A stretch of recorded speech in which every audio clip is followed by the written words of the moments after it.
ഈശ്വരൻ്റെ ലീലകൾ അവർണ്ണനീയമാണ്. അതിലൊന്നത്രേ ഭഗവാന്റെ ലീലകൾക്ക് ആധാരമായ മായ. ഞാൻ അഭിലാഷ് നാരായണൻ കൊല്ലം. നമ്മളെല്ലാവരും ഭഗവാനെ ഭജിക്കുമ്പോഴും സുഖങ്ങളും ദുഃഖങ്ങളുമാകുന്ന വ്യാവഹാരികമായ ജീവിതാവസ്ഥകൾ നമ്മളെ അലട്ടാറുണ്ട്, സന്തോഷിപ്പിക്കാറുണ്ട്, ദുഃഖിപ്പിക്കാറുണ്ട്, സ്വാന്തനിപ്പിക്കാറുണ്ട്. ഇവയ്ക്കൊക്കെ കാരണമായി നിലനിൽക്കുന്നത് മായയാണ്. ഈശ്വരൻ തന്നെ നമ്മളെ വിവിധ വിഷയങ്ങളിലേക്ക് എത്തിപ്പിക്കുന്നതും ആ വിഷയങ്ങളോട് നമ്മളെ ചേർത്ത് നിർത്തുന്നതും മായയിലൂടെയാണ്. എന്താണ് മായ എന്ന് നമ്മൾ ചിന്തിച്ചാൽ, ഇല്ലാത്തതിനെ ഉണ്ടെന്ന് തോന്നിപ്പിക്കുന്നതും ഉള്ളതിനെ ഇല്ല എന്ന് തോന്നിപ്പിക്കുന്നതിനെയും മായ എന്ന് പറയാൻ സാധിക്കും.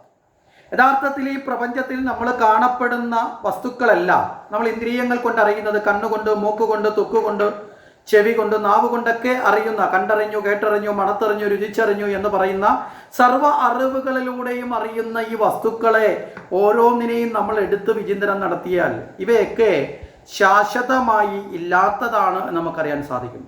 അതുകൊണ്ടാണ് ഗുരുദേവൻ പറഞ്ഞത്, ഒന്നൊന്നായി എണ്ണി എണ്ണി തൊട്ടെണ്ണും പൊരുളൊടുങ്ങിയാൽ. ഓരോന്നിനെയും എടുത്ത് നമ്മൾ നോക്കുമ്പോൾ ഇത് സത്യമാണോ, ഇത് സത്യമാണോ എന്ന് നോക്കുമ്പോൾ ഇതൊക്കെ ഏതെങ്കിലും ഒരു കാലത്തുണ്ടായി ഏതെങ്കിലും ഒരു കാലത്ത് ഇല്ലാണ്ടാകുന്നതാണ്, പരമമായ സത്യമല്ല എന്ന അറിവിലേക്ക് നമ്മൾ എത്തപ്പെടും. അപ്പോൾ നമ്മൾ വ്യാവഹാരികമായ ഇന്ദ്രിയങ്ങളിലൂടെ കണ്ടറിയുന്നതൊന്നും ശാശ്വതമല്ല എങ്കിലും അവയൊക്കെ ശാശ്വതമാണ് എന്ന് നമ്മളെ തോന്നിപ്പിച്ച്, അനുഭവിപ്പിച്ച്, അവയോടുള്ള താല്പര്യത്തെ ജനിപ്പിച്ച് മമതകളുണ്ടാക്കി നമ്മളെ ഈ സുഖദുഃഖങ്ങളാകുന്ന നേട്ടകോട്ടങ്ങളിൽ പെടുത്തുന്ന അദൃശ്യമായ ഒരു ആവരണ ശക്തിയാണ് മായ എന്ന് പറയപ്പെടുന്നത്. അതുപോലെ തന്നെ യഥാർത്ഥത്തിലുള്ളത് എന്താണ്? അത് സാക്ഷാൽ ഈശ്വരൻ മാത്രമാണ്. ഈ സർവപ്രപഞ്ചവും ഉണ്ടായതും നിലനിൽക്കുന്നതും ഇല്ലാണ്ടാകുന്നതും ഈശ്വരനിൽ തന്നെയാണ്. ആ സർവ്വതിനും ആധാരമായി നിലനിൽക്കുന്ന ഒരേ ഒരു ശക്തി ഈ പ്രപഞ്ചത്തിലുണ്ട് എങ്കിൽ അത് ഈശ്വരനല്ലാതെ മറ്റൊന്നുമല്ല. പക്ഷേ ആ ഉണ്ട് എന്ന ഈശ്വരനെ ഉള്ളതായി അറിയാതെ ഇല്ലാത്തതുപോലെ,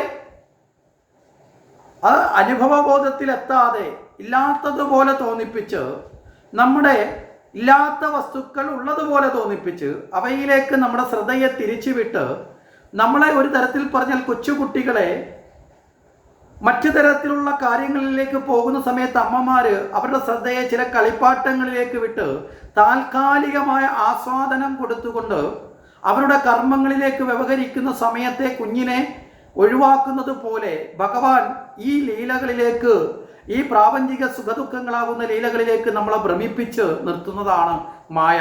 ആ മായയെ കടക്കുക വിജ്ഞാനം കൊണ്ടാവണം.